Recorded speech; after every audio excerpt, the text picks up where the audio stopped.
An Instagram ultrasound nearly destroys pregnant Emma Thorne's perfect life until he turns betrayal into a masterclass in truth, courage, and protection. Facing a mistress, a corporate plot, and public shame, Emma proves that real strength is calm, smart, and fearless. The lesson: never let lies write your story. Please support our channel with one like and one share so we have more motivation to create the next stories. Thanks for watching. The notification flashed on Emma Vance Thorne's phone, just another Instagram alert in a sea of high society noise. But the image it showed was a digital grenade and ultrasound, stark and personal. The caption, written by the ambitious Serafina Dubois, said little miracle. And, yes, it's his too, baby Thorne.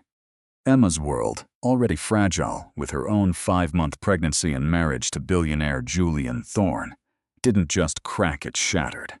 But as the shock wore off, a cold determination took its place. If Serafina wanted a war, Emma would give her one the internet would never forget. The gilded cage of Emma's penthouse apartment, usually a calm, luxury space overlooking Central Park, suddenly felt like a pressure cooker. The air, thick with the smell of lilies and tension, was electric after Serafina Dubois's Instagram post. It had been up for exactly 17 minutes. 17 minutes. That's all it took for a perfectly built life to unravel like a viral tweet. Emma's hand rested on her own pregnant belly as she stared at her phone. Her reflection in the dark screen was a mask of perfect composure, a skill she'd mastered in New York's elite circles. But inside, a storm was raging. Julian, her Julian, who had promised her forever under a Tuscan sun, the man whose hand she held when they saw their own son, their heir, on a similar ultrasound just months before. And Serafina Dubois, the name itself felt like a scandal. She was a former PR intern at Thorne Industries, promoted fast, and then, as Julian had explained, let go quietly after rumors of her getting too close to the CEO started to spread. Emma had believed him, or maybe just chose to. The truth was too ugly for the perfect story of their marriage. The post was a masterclass in passive aggression, the grainy photo, the sly caption, the jab about a baby Thorne. This was not just an announcement, it was a declaration of war. A public claim on her husband and her life. The comments were already a toxic mix of gossip and cruel excitement. "Emma, darling, are you seeing this?" It was her best friend, Chloe Chang, a sharp-tongued art curator who was always brutally honest. Chloe was her first call, her lifeline. "I'm seeing it, Chloe?" Emma's voice was disturbingly calm. She even tagged the Met Gala as the location. So classy. "The nerve is unbelievable. Julian is with you, right? Tell me he is groveling. Tell me he has a plan." Emma's eyes drifted to Julian's closed study door. He had hidden in there an hour ago, his face a mask of panic after she silently showed him the post. His first denial was weak and pathetic. "It's a mistake, a lie. She's crazy." But the shake in his voice and the way he couldn't look her in the eye screamed guilt. "He's strategizing," Emma said, the word tasting like ash. "Or figuring out how much money it will take to fix this. This isn't a leaky faucet, Emma. This is a public execution. You have to control this story. Your family's name, Thorne Industries stock, it's all at risk." Chloe was right. The Vance name stood for generations of quiet dignity. This scandal would stain everything. And Thorne Industries was Julian's baby. Or it used to be. Emma took a deep breath, the smell of lilies now sickening. She thought of her own baby, safe inside her, completely unaware of the chaos. This was about more than her pride or her marriage. It was about her child's future. "I need to think," Emma said. "Really think, not just react." "Okay, but don't take too long. The internet moves fast but never forgets." Serafina is already winning the narrative. After hanging up, Emma walked to the massive windows. New York City spread out below her, a city of dreams and backstabbing. She had always been a strategist. Her father, a diplomat, had taught her how to handle difficult situations with both grace and strength. This was no different, just much messier and far more public. Julian finally came out of his study, his normally perfect silver-streaked hair a mess. His suit looked too big for him. "Emma, my love," he started. "This is a nightmare, a total lie from an unhappy former employee. I've already called Marcus Thorne, my brother and our head lawyer. We're going to sue her for everything." Emma turned, her face impossible to read. "A lie, Julian? The ultrasound looks pretty real, and she seems very confident for someone who's lying. She's delusional. She was always intense.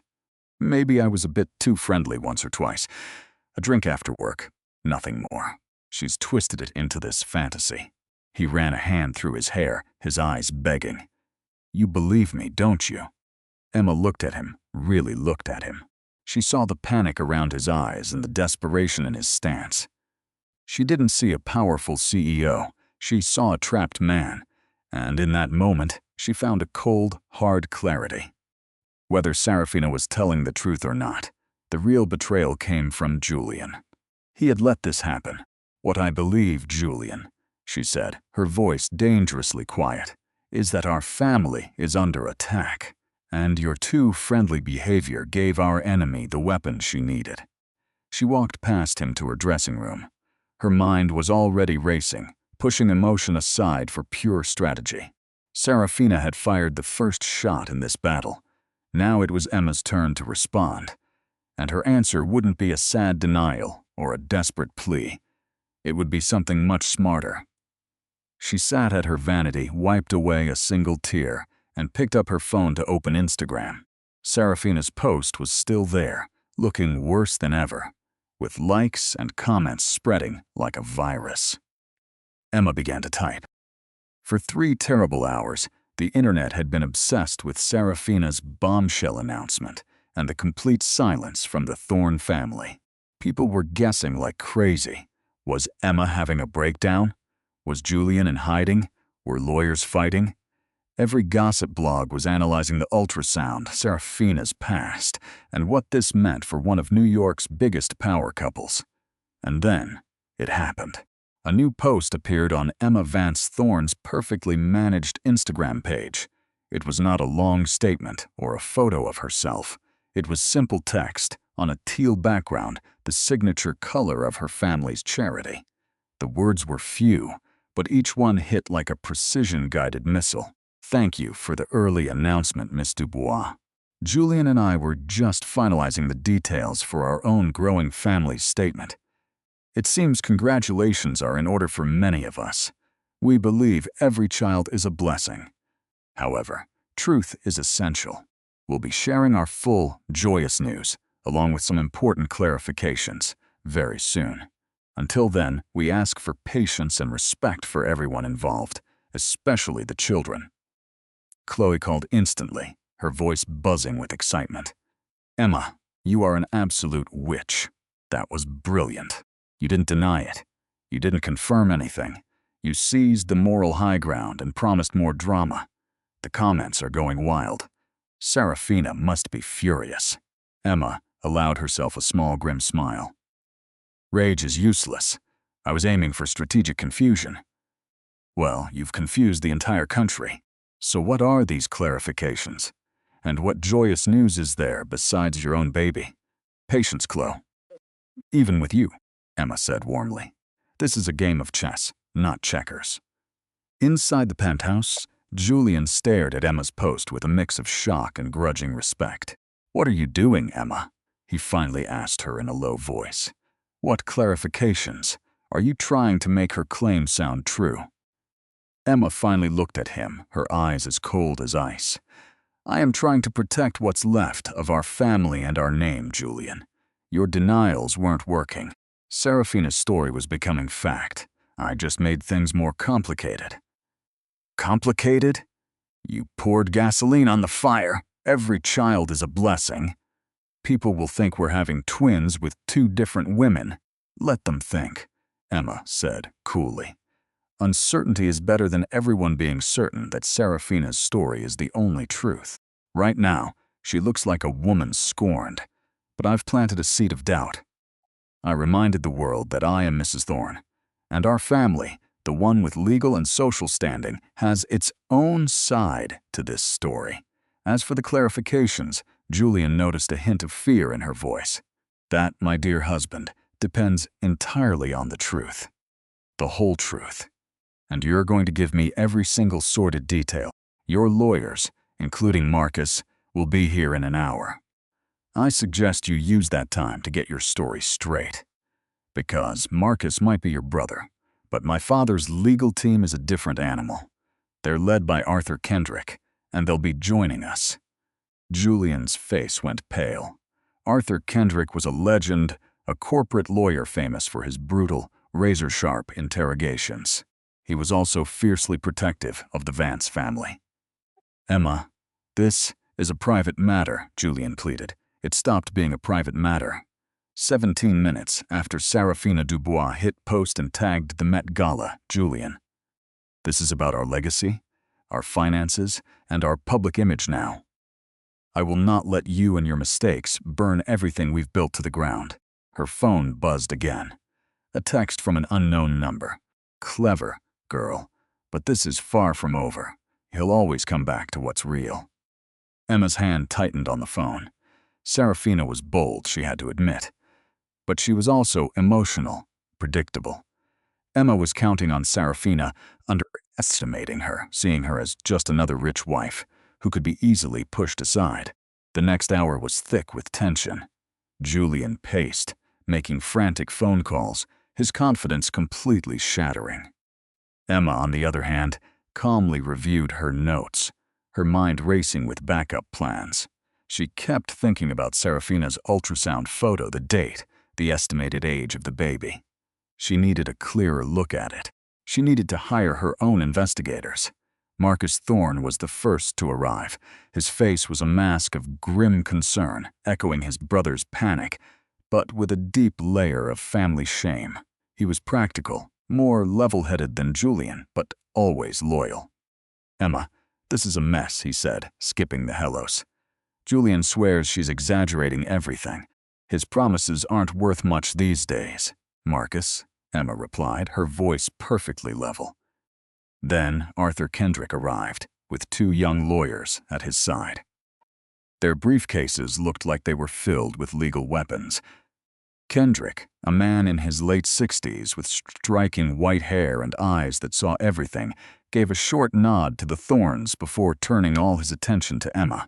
Emma, my dear, you look radiant, even under these circumstances. His voice was calm and full of authority. Arthur, thank you for coming so quickly. The Vance family has been my client and my friends for 40 years. I wouldn't be anywhere else. He shot Julian a look that could freeze fire. Mr. Thorne, we have a lot to talk about. Let's start with the truth. The unvarnished, unedited, complete truth. Because Miss Dubois has already shown her hand. Now, it's time we see yours. Julian, trapped between his brother's worried stare and Kendrick's icy one, finally collapsed into a chair. The perfect image of Julian Thorne, the billionaire titan, was cracking, and Emma knew this was only the beginning. Her public statement had bought her some time and changed the story. Now the real work started, finding out how bad the damage was and planning a way forward. The whole world was watching online, and Emma Vance Thorne was about to teach a masterclass in handling a crisis. The meeting in the Thorne penthouse wasn't a conversation. It was an autopsy of Julian Thorne's bad decisions. With surgical precision, Arthur Kendrick took apart Julian's early claims that it was all a misunderstanding. Marcus Thorne, trapped between loyalty to his brother and the grim financial reality, started to look sick. So, let me be clear, Mr. Thorne, Kendrick said, his voice becoming dangerously calm after an hour of Julian's dancing around the truth. You admit to an affair with Serafina Dubois, an affair that lasted about 6 months during the first trimester of your wife's pregnancy. Julian, with sweat beading on his forehead, gave a short nod. It was a mistake, a terrible lapse in judgment. A lapse in judgment that could now mean another child with your name, demanding a piece of your legacy. Kendrick went on, his eyes locked on Julian. Ms. Dubois's ultrasound, based on a zoomed-in screenshot my team found, shows she is about 4.5 months pregnant. That's roughly 2 weeks behind your wife, Emma. A wave of sickness washed over Emma, and it had nothing to do with her pregnancy. 2 weeks. The math was cold, clinical. Julian was sleeping with Serafina, while Emma was living in the fragile, hopeful joy of her own early pregnancy. The betrayal was so much deeper, so much sharper than she had imagined. I ended it, Julian insisted, his voice cracking. Months ago, as soon as I realized how serious this was, I told Serafina it was over. She didn't take it well. Clearly not, Kendrick said dryly. Did you offer her money to go away? Yes, Marcus cut in, trying to show some control. Through Thorn Industries' lawyers, we offered a generous package that included a non-disclosure agreement.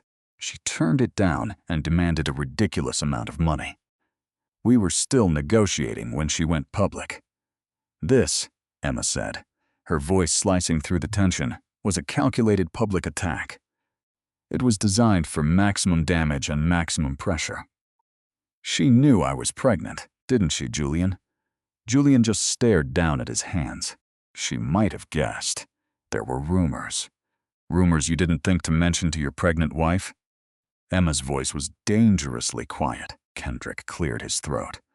Let's focus on right now, on Ms. Dubois's claim. We need to know if it's true. Julian, are you sure that child is yours? Julian looked trapped. She says it is. The timing, it's possible.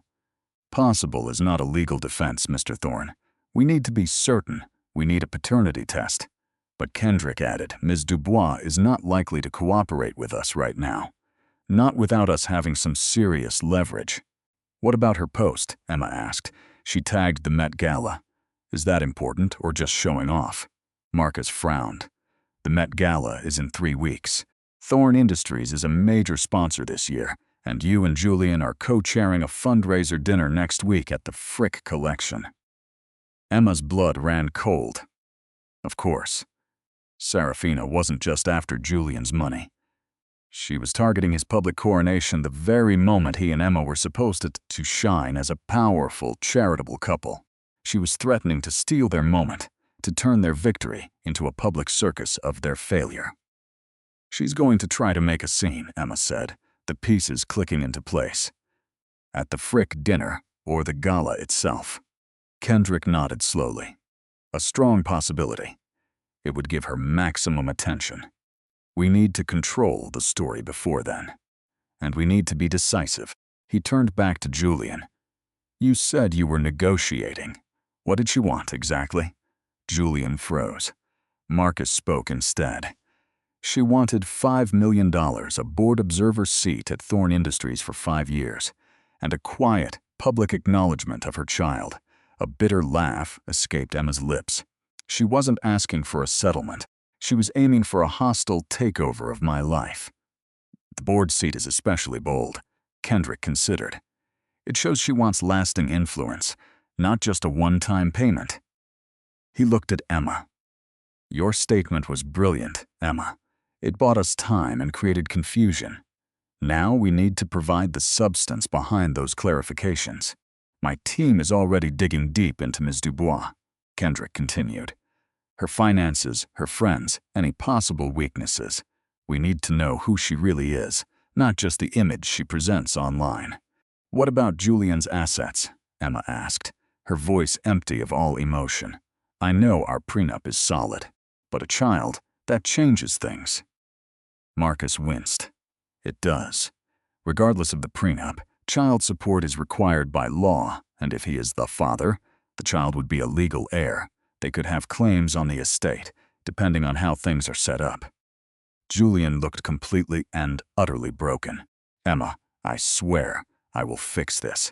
I'll give her anything she wants to just make her go away. That's exactly what she's counting on, Julian, Emma said. You think money will solve this? She doesn't just want money. She wants your name. She wants my position. And you were careless enough to give her an opening, Kendrick added smoothly. Let's not waste time blaming each other. We need a plan. First, We step up our efforts to get undeniable proof of paternity.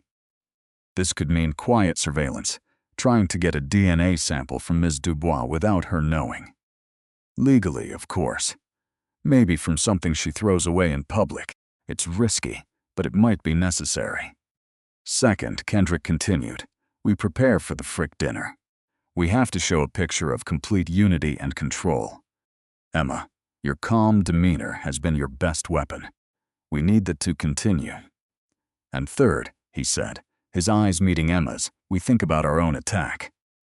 What clarifications can we offer that won't just stop Serafina, but maybe take her out of the game for good? Emma was quiet for a very long moment. Her mind raced back to Serafina's post. The ultrasound, the defiant caption, the sheer nerve. There was something almost too polished about Serafina's attack. Too textbook, Emma said slowly, a new thought taking hold. What if Serafina isn't acting alone in this? What if someone was coaching her? Someone who also profits from shaking up Julian or Thorn Industries. Julian just scoffed. Who? My competitors. They wouldn't sink this low, wouldn't they? Kendrick replied. Corporate espionage can take many forms, Mr. Thorn. Sometimes, destroying someone personally is a very effective business tool. Emma felt a shiver of unease. Of course, Julian had enemies, ambitious rivals, and angry former partners. But to use Serafina in an attack this personal, we need to look into Serafina's friends and associates, Emma insisted, and her bank accounts. An intern, even one who got promoted quickly, doesn't just have the money for a long legal fight or a major public smear campaign like this without serious support. Kendrick nodded, a flicker of respect in his eyes. An excellent point, Emma. My team will broaden their investigation.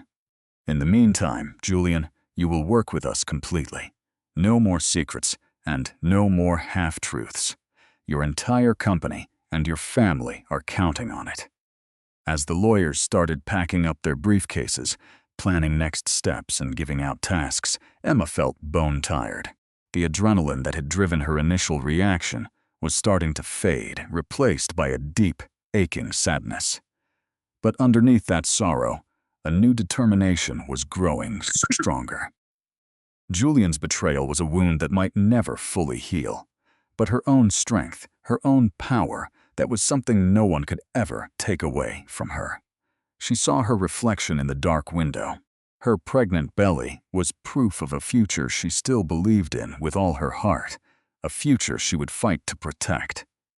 Serafina Dubois had declared a war.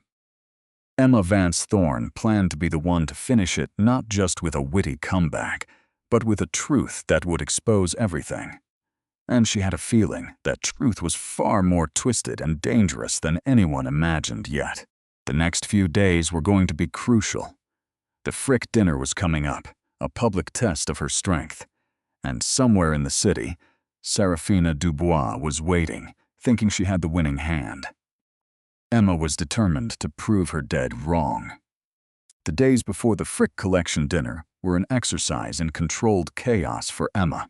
While Arthur Kendrick's team dug into the shady details of Serafina Dubois's life, Emma worked on keeping up an appearance of normalcy.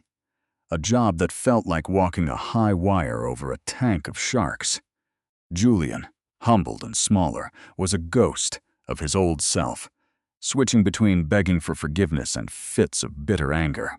He agreed to every single demand and every legal plan, but his eyes had a cornered animal look that Emma found both sad and deeply disturbing. We need to look like a united team at the Frick event, Marcus had insisted during one of their daily strategy calls. The press will be out in full force. Every look, every touch, every word will be analyzed. You and Julian have to look like you're in this together, Emma. Like you're getting through this storm as a couple. Emma had just nodded. She knew how to play the role. Years of social events had taught her how to put on a mask of perfect calm. But the thought of taking Julian's arm, of smiling for the cameras like their life wasn't falling apart, filled her with ice-cold dread. Meanwhile, Kendrick's investigators were finding some interesting, though not yet definite, details about Serafina. She had, in fact, been living far better than a former intern could afford, even a well-paid one, in a luxury apartment leased by a corporation with hidden owners. She had designer clothes that showed up right after she stopped working at Thorn Industries.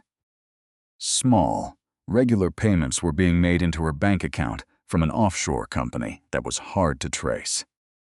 She has a supporter, Kendrick said on a secure video call, or maybe an investor.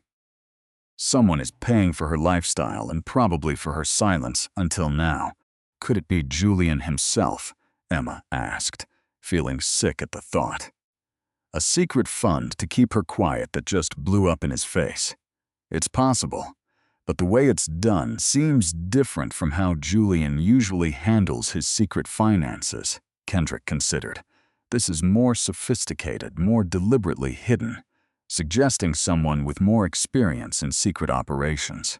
Chloe, always good at finding things out, had also been asking around her art and high society contacts. Darling, the gossip about Serafina is just fascinating. She had reported over a secret tea at a quiet Madison Avenue cafe, a place Emma felt safe from gossip. She was apparently spotted a few times last year with Alistair Finch. Emma's eyebrows shot up. Alistair Finch was a famous corporate predator, a man who fought a bitter battle with Julian Thorne over a hostile takeover attempt for a green energy startup 2 years ago. Julian had won in the end, but Finch was known to hold a grudge. Finch, Emma whispered. Are you sure? Pretty sure. They had lunch at a very fancy restaurant. Very quiet. Another time at a private art show. It could be nothing, I suppose. Or it could be the key to everything. The pieces of the puzzle were starting to create a very ugly picture. Was Serafina just a pawn in a bigger game of corporate payback? Or was she a more active player, using Finch's money for her own goals? The day before the dinner, Emma got an anonymous package from a courier. Inside, wrapped in plain paper, was a high-quality glossy photo of Serafina's ultrasound, the same one she posted online. This was not some grainy screenshot. This was a professional print, and under it, a small fancy card with one terrifying word, soon. There was no signature and no return address. Emma felt a real jolt of fear. This was not just an online fight anymore. This felt personal, like a violation. She called Kendrick right away. This is them raising the stakes. Emma, Kendrick said, his voice serious, after she told him about the package. It's a mind game. They want to scare you before the dinner. He paused, tact. And there's something else. My team identified the offshore account that's funding Serafina. It is managed by a shell company with connections to Finch International. The news hit Emma like a punch to the gut. Alistair Finch. This was not just about some scorned ex-lover anymore. This was a carefully planned attack by one of Julian's biggest enemies, using Serafina as his weapon. So Julian's affair wasn't just a personal mistake, Emma said slowly as it all clicked into place. It was a massive security failure. Finch found his weak spot, and he's using it to tear him down, both personally and in his career. Exactly, Kendrick confirmed, and Miss Dubois is probably more than a pawn. She is an active partner. Her demand for a seat on the board makes perfect sense now. Finch could not get control of Thorn Industries by playing fair, so he's trying to use Serafina to sneak in through a side door. The Frick dinner, Emma knew, was no longer just a test of her composure. It was now a battlefield. That night she confronted Julian. She laid out all the evidence, Finch's role, the offshore account, the cleverness of Serafina's whole campaign. Julian listened, and all the color drained from his face. The fight just seemed to leave his body. Finch, he whispered. I wrecked his plan for Aerodyne. He told me he'd make me pay. He looked at Emma, his eyes begging. I never dreamed, Emma, I am so sorry. I've put you, our baby, everything, in danger. For the first time, Emma didn't just see a cheating husband. She saw a man who was truly scared. A man who finally got that he was stuck in a game much bigger and more dangerous than his own stupid affair. "Your apology doesn't change what's happening, Julian," Emma said, her voice steady despite the chaos she felt. "Tomorrow night, we have a part to play. We will be the picture of a strong, united couple. We will smile, we will be charming, and we will give them absolutely nothing. But behind that performance, we need a counterattack. Finch and Serafina think they're about to declare checkmate." She paused, looking around the beautiful, expensive apartment that felt like a cage. "They have underestimated one thing." "What's that?" Julian asked, his voice cracking. Emma looked right at him, her own eyes shining with a hard resolve. "Me." The plan for the Frick dinner was clever but simple. Emma and Julian would show up together, dressed perfectly, looking calm and confident. They would not talk about the scandal at all. If reporters pushed, they would give a polite, united response, repeating Emma's earlier statement about looking forward to sharing their family news soon. Kendrick's team would also be there, out of sight, watching for any sign of Serafina or any planned disturbance. They also had a counter-story ready to be leaked if they needed it, hinting at a corporate sabotage plot against Thorne Industries, which would create doubt and protect Emma from being seen as just a cheated-on wife. But the most important part of Emma's plan was something she kept to herself, sharing it only with Kendrick and Chloe. It was a huge risk, a high-stakes gamble that relied on Serafina being arrogant and Finch being too sure of himself. As she got dressed for the dinner, choosing a breathtaking midnight blue Valentino gown that flowed elegantly over her baby bump, Emma felt a surprising sense of calm. The fear was still a cold knot in her stomach, but adrenaline was flooding her system. She wasn't just reacting anymore. She was fighting back. Before she left, she grabbed her phone. She sent a carefully encrypted message to a contact from Kendrick, a discreet but brilliant forensic accountant who specialized in unraveling complex money trails. In the message, she laid out everything: the offshore account details, Finch International's suspected role, and an urgent request.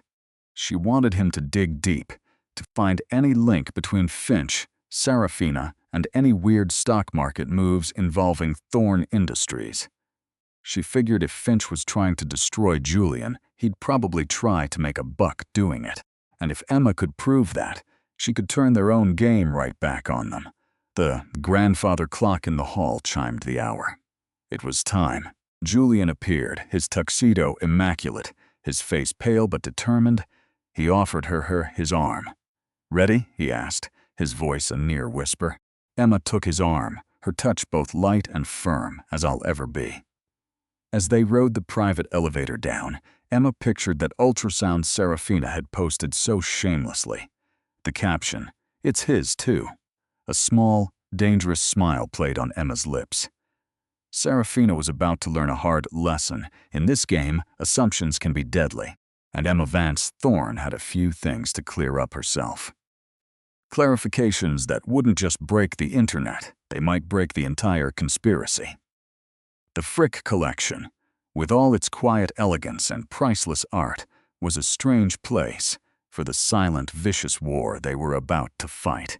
As Emma and Julian Thorne stepped out of their limousine, the camera flashes were like a lightning storm, a hungry frenzy for drama.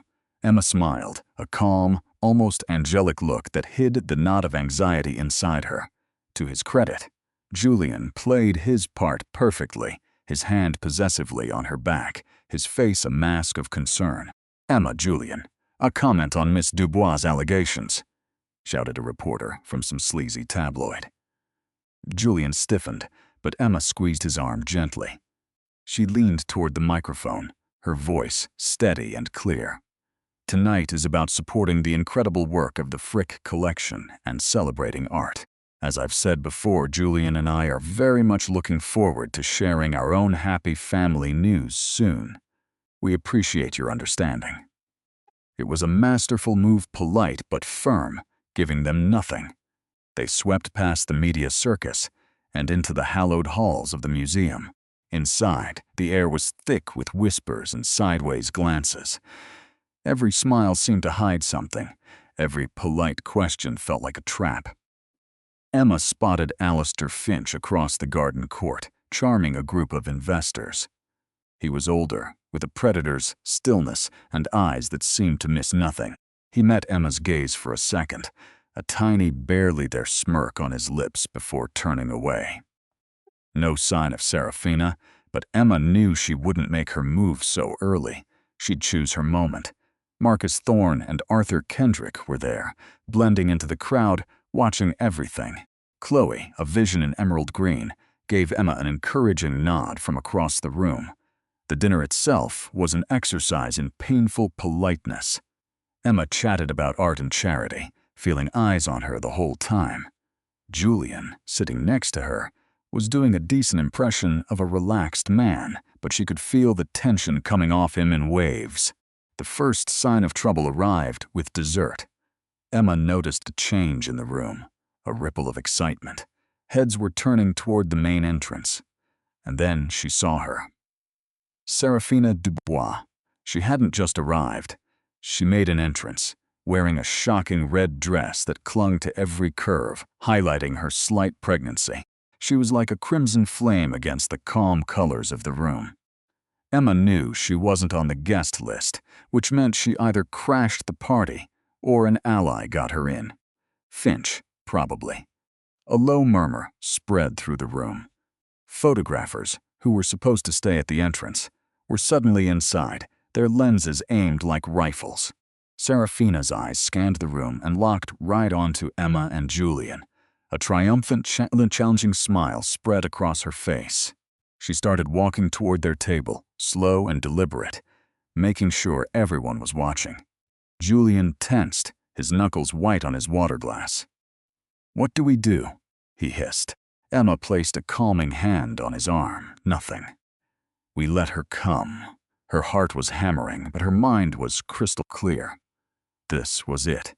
The showdown Serafina wanted. But as Serafina got closer, something completely unexpected happened. Before she reached their table, museum security subtly but firmly stepped in her way. They were polite, discreet, but they weren't moving. There was a brief, quiet conversation, and then, to everyone's shock, Serafina was escorted out. It wasn't rough or dramatic, just efficient and final. A collective sigh, half disappointment, half relief, went through the crowd. Alistair Finch, Emma noted from the corner of her eye, looked surprised for a moment, then quickly hid it behind a neutral expression. He'd wanted a public meltdown, a scene. He didn't get it. Later, as the party was ending, Kendrick came over to Emma and Julian, looking grimly satisfied. Our preparations paid off. The museum security had her photo and instructions to remove her quietly if she showed up. Finch underestimated us. But she still made an impact, Julian said, still shaken. Everyone saw her. Yes, Emma agreed softly. And that was part of her plan. But maybe it was also part of ours.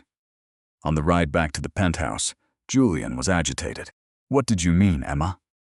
"Part of our plan? You wanted her there?" "I figured she'd try something," Emma said, her being there, being seen, and then being calmly removed, without a big scene, changes the story a little. She looks less like a wronged woman and more like someone who does not belong. But that is not the main play. Back in the apartment, the silence felt heavy. Emma finally turned to Julian. "The package I got today, the ultrasound print, the card that said..." "Soon." Julian looked bewildered. "What about it?" "It was delivered by a bonded courier service, Sterling Express Deliveries," Emma said. Kendrick's team managed to get the dispatch information. The sender was listed as SD Enterprises, a shell company undoubtedly. But the pickup address for the package was a commercial printing shop in Soho, Precision Prints. Julian still looked lost. "So?" "So," Emma continued, her voice patient.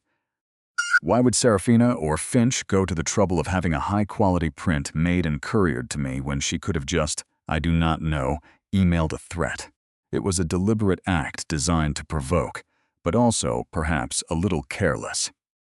A small, almost imperceptible beep came from Emma's burner phone. the one she used for sensitive communications. She glanced at it. A message from the forensic accountant. Preliminary findings are significant. Weird trading patterns on Thorne Industries stock started 3 days before Miss Dubois's Instagram post. Heavy short positions. Someone is betting big on a scandal-driven stock drop.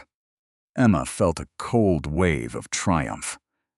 They're not just trying to ruin your reputation, Julian. They're trying to profit from it. Finch is shorting Thorne Industries stock, betting that Serafina's scandal will tank its value. Julian stared at her, horrified. He would risk market manipulation charges. He has insulated himself with layers of shell corporations, I am sure, Emma said. But the timing is undeniable. Serafina's post was the trigger for a planned financial attack. Emma then explained her next move, the one she'd set in motion even before the Frick dinner, the print shop, Precision Prints. I had a hunch if they were careless enough to use a traceable courier, perhaps they were careless elsewhere. Chloe has a friend who works there, a junior graphic designer. Ambitious, a little starstruck by Chloe's art world connections, and as it turns out, in need of a favor Chloe could provide. What kind of favor? Julian asked, dreading the answer. Access, Emma said simply. To their client files, discreetly, of course. My contact was not looking for Serafina's order. She was looking for another order placed around the same time from a client matching a particular profile. She paused, letting the tension hang in the air. It turns out Precision Prints had another interesting order that week. A set of high-quality prints of a different ultrasound. Different patient name, different doctor. But the estimated gestational age was almost identical to Serafina's, about 4.5 months. Julian looked utterly confused. Another ultrasound. What does that mean? Emma took a deep breath. This was the long shot, the wild hope that grew from a tiny seed of doubt. The client who ordered those other prints, Emma said, her voice low and steady, paid cash. No name, but they left a contact number for the order. Kendrick's team cross-referenced old HR files and found a burner phone registered to Serafina Dubois. It was from her very last month at the company. Julian frowned. She printed 2 different ultrasounds. It looks that way, Emma said. One that she posted online, and a second one. Well, I have that second one, thanks to Chloe's friend. She unlocked her tablet and pulled up a secure image. It was another ultrasound, crystal clear. She zoomed right in on the patient information. The name read Christelle. The doctor was Angela Chen, 5th Avenue Obstetrics. Gestational age. 18 weeks, 3 days, almost exactly Serafina's claimed 4.5 months. Christelle, Julian whispered. Who in the world is Christelle? I don't know yet, Emma admitted. But Dr. Angela Chen is a highly respected OBGYN, and this ultrasound looks just as real as the one Serafina posted. The question is, if Serafina is pregnant with your child, then whose ultrasound is this? And why did she print it? The room was dead silent. Julian stared at Christelle's ultrasound, then back at Emma, his eyes wide with a dawning, terrible understanding. Unless, Emma continued softly, delivering the final blow to Serafina's story. The ultrasound Serafina posted, the one claiming the baby is yours, was never hers to begin with.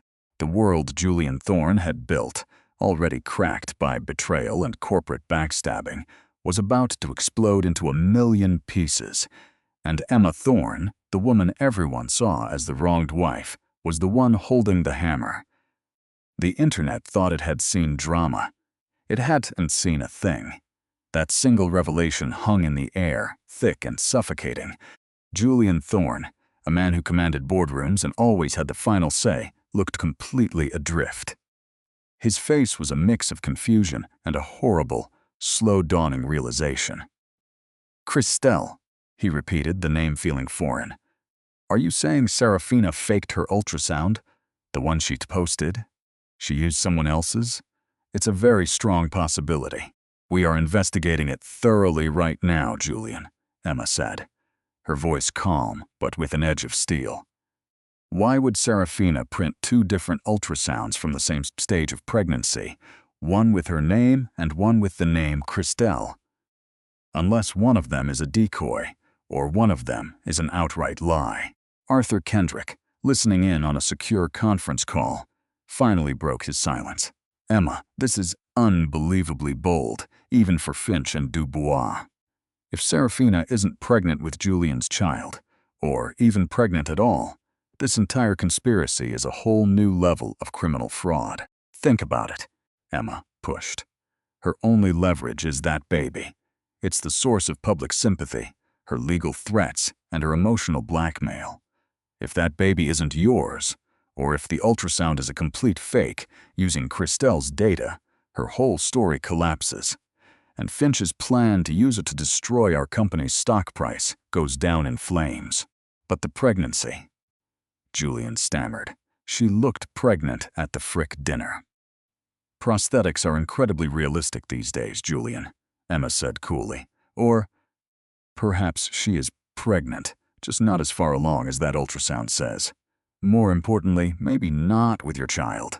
The image she posted could easily be Christelle's, with her own name edited onto the printout. The employee at the print shop told Chloe's friend that Serafina's ultrasound file looked a little strange. It was like a scan of a scan, or an edited image. The file for Christelle, however, was a direct digital copy from a medical machine. It was a tiny difference the designer only remembered when they asked him about it directly. Kendrick's voice was sharp with purpose. We need to find Christelle immediately, and we have to get Dr. Angela Chen to confirm which ultrasound is real. If Christelle is her patient, and that image is genuinely hers, Serafina has committed a serious crime, stealing and publishing it with fake patient details. My team is already searching for Christelle, Kendrick continued, and will be reaching out to Dr. Chen. Patient confidentiality makes this delicate, but given the scale of the potential fraud, we expect she'll cooperate. The next 24 hours were an absolute blubber of frantic activity. Kendrick's investigators worked around the clock. They found her. Christelle was a real person, a Vietnamese-American nail technician from Queens. She was very much pregnant, and her due date was a perfect match for the ultrasound Serafina used. The missing piece? Christelle had recently done nails for a private party, a party that Serafina Dubois also attended. The theory clicked into place. Serafina needed a convincing ultrasound on short notice to pressure Julian after he tried to end things. She must have seen Christelle's ultrasound, maybe when it was left on a table, and secretly snapped a picture of it. From there, Serafina either crudely edited her name onto the photo or had the print shop do it for her. She was banking on the emotional shock to prevent anyone from looking too closely. That subtle file quality difference was the key. At that exact moment, the forensic accountant's full report came through. The proof was undeniable. Companies connected to Finch International had bet millions of dollars against Thorn Industries stock just hours before Serafina's post. They gambled on the scandal tanking the company's value. Armed with a mountain of evidence, Emma knew it was time. Her first reply had promised clarifications. She was about to deliver them, not to the internet, but straight to the source. With the Met Gala less than 2 weeks away, Finch and Serafina expected the Thorns to be in hiding, licking their wounds. They were about to be proven very wrong. Serafina, likely after a panicked phone call with Finch, agreed to meet. The meeting was set for a neutral site, a private suite at the Carril Hotel, known for its absolute discretion. Emma walked in, alone, looking perfectly calm and elegant in a cream Chanel suit. Serafina was already there, perched on a sofa. She was trying for a confident smile, but her nervously tapping foot gave her away. She was wearing a dress to highlight her supposed baby bump. "Emma," Serafina began, her voice a little too bright. "To what do I owe the pleasure? Did you come to offer a settlement?" "Not exactly, Serafina," Emma said softly. She placed a leather portfolio on the coffee table. "I came to discuss truth and consequences." She opened it. The first thing she pulled out was a crystal clear print of Christelle's ultrasound, with Christelle's name and Dr. Chen's details clearly visible. "This, I believe, is the original," Emma said. "Christelle is a lovely woman, by the way. Very excited. She's a nail technician. You met her about six weeks ago at a party, didn't you?" Serafina's face went white. The smirk evaporated. I don't know what you're talking about." "Oh, I think you do," Emma continued, her voice perfectly steady. She then laid out the print Serafina had posted online, the one listing her as the patient. "And this is your version. It's a rather clumsy fake, don't you think?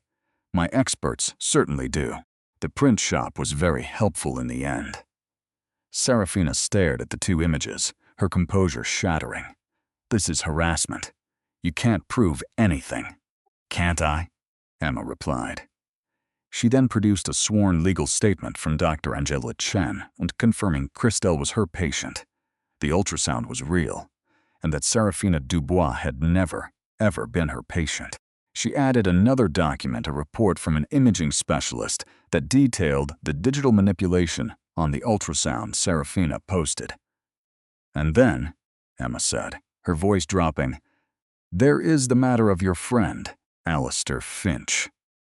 She laid down the accountant's report, detailing the stock shorting that was timed perfectly to Serafina's Instagram post. Market manipulation, fraud, conspiracy. These are very serious crimes, Serafina. They carry serious prison time. Serafina wasn't trying to be brave anymore. She looked trapped, her eyes darting around the room for an exit. "Finch, he said it was foolproof. He said Julian would crumble, that he would pay anything." "Alistair Finch used you, Serafina," Emma said, with just a hint of pity for the woman's obvious desperation. "He saw your ambition, your brief history with Julian, and he turned you into a weapon." "What did he promise? A piece of the profits, a seat on the board after he ran the company into the ground." Serafina's silence was all the confession Emma needed. "Here's what happens now," Emma said, her tone firm but not cruel. "You are going to release a public retraction. You will state that your claim was false and made under emotional distress and outside influence. You will apologize to me, to Julian, and to Miss Christelle for using her private medical information without permission. And if I don't," Serafina whispered, her defiance fading. "If you don't," Emma said, her gaze steady, "Arthur Kendrick will send this whole file, the fake ultrasound, your conspiracy with Finch, the market manipulation to the district attorney's office and the SEC by the end of the day. You will be arrested today. Finch probably has lawyers to keep him safe for a while. But you, Serafina, you will be the first to fall, and you'll fall hard. And that baby bump," Emma motioned toward Serafina's stomach, "we can have a doctor confirm if it's real right now, or we can just wait for the police." Tears filled Serafina's eyes. The fight was completely gone. She was exposed, beaten. "What do you want me to say?" She finally choked out. Emma slid a pre-written statement across the table. It was simple, admitting to the lie and to being used by people working against Thorne Industries, but it didn't name Finch. That, however, was Kendrick's power over him. "You will post this on your Instagram account within the hour," Emma instructed. "Then you will disappear. Any more contact with my family, any try to bring this story back, and this deal is gone." Serafina picked up the paper, her hand trembling. She read it, then looked at Emma, a flash of her old attitude returning. "And you? You just win." Emma stood up. "This is not about winning, Serafina. This is about truth and protecting my family, my real child. You made your choices. Now you live with them." And Emma herself never released a triumphant statement. She didn't have to. Her actions had said it all. Her first reply about an early announcement and some important clarifications now seemed like a work of genius. The clarification was her taking apart Serafina's lie and Finch's scheme, and the full and joyous news, A few weeks later, a radiant and calm Emma Vance Thorne officially announced the birth of her healthy baby boy, Alexander Vance Thorne. The photo with it showed her cradling her son, a perfect picture of a mother's love. No scandal, no drama, just quiet joy that was hard-won and fiercely guarded. And so the saga of the mistress, the ultrasound, and the wife's epic reply came to an end. Emma Vance Thorne did not just get through the storm, she controlled it, turning public shame into a brilliant show of intelligence, strength, and strategic genius. She proved that truth, used with courage, is the ultimate weapon. While Sarafina vanished and Alistair Finch dealt with federal investigators, Emma came out stronger, ready to start her future as a mother and a force to be reckoned with. Her reply didn't just break the internet. It rebuilt her world on her own terms. What did you think of Emma's amazing journey? Could you have guessed that shocking twist? Let us know your thoughts in the comments below. Don't forget to like this video if you love a story of sweet revenge. Share it with your friends who need some drama, and subscribe for more tales of intrigue and incredible comebacks.